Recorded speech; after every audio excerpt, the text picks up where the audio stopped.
Ustadz, saya sudah memberikan zakat untuk saudara kandung saya dan kepada saudara dekat saya, karena menurut saya mereka berhak untuk menerima zakat. Iya, benar.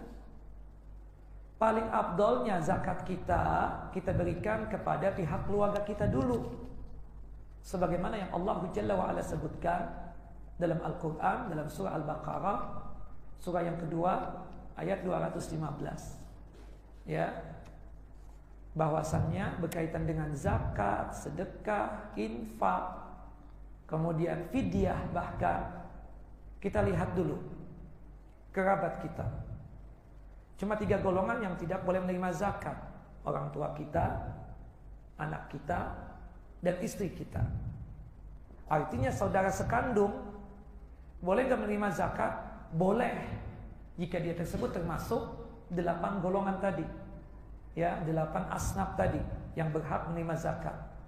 Kalau saudara kita fakir, miskin, atau terlilit hutang, maka kita dahulukan untuk memberi zakat kepada dia. Kalau saudara sudah pada kaya, kita lihat saudara ayah bunda kita, paman dan bibi kita, kita berikan zakat kita jika paman dan bibi kita termasuk 8 golongan yang berhak menerima zakat. Kalau paman dan bibi sudah pada kaya, kita lihat misanan dan sepupu kita sudah pada kaya juga, kita lihat tetangga dekat kita dan teman dekat kita. Kemudian yang terakhir, orang yang kenal dengan kita. Ya, orang yang kenal dengan kita, banyaklah penjaga komplek kita misalnya, kenal dong sama kita. Kita punya rumah di komplek ini 5, mobil 10, motor 20, sepeda 30, tahu. Bisnisnya kita tahu, meskipun kita, maaf ya, sekedar kenal doang, tapi mereka tahu kita dan kita tahu mereka. Kasihkan uang zakat pembantu kita, ya, yang ada di rumah. Maaf ya, teman-teman kita yang jaga di depan itu, tolong berikan uang zakat kepada mereka. Mereka fakir, mereka miskin. Kalau mereka kaya, tidak bakalan kerja sama kita. Jadi tolong dahulukan.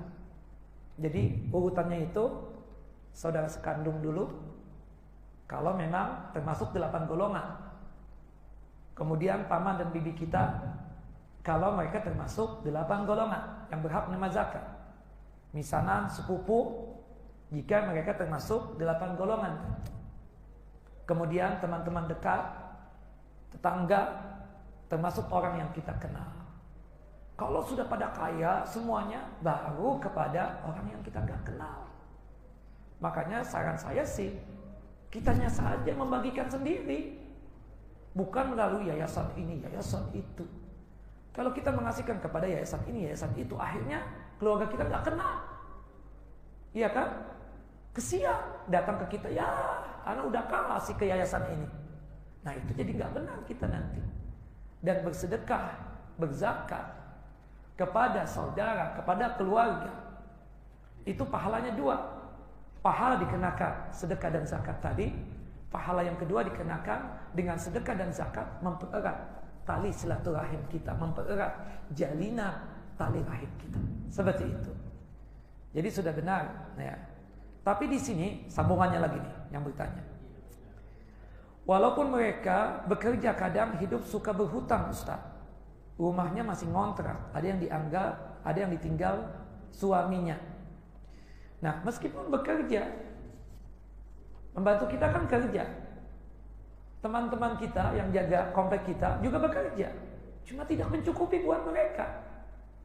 Makan bisa, insya Allah. Beli pakaian bisa.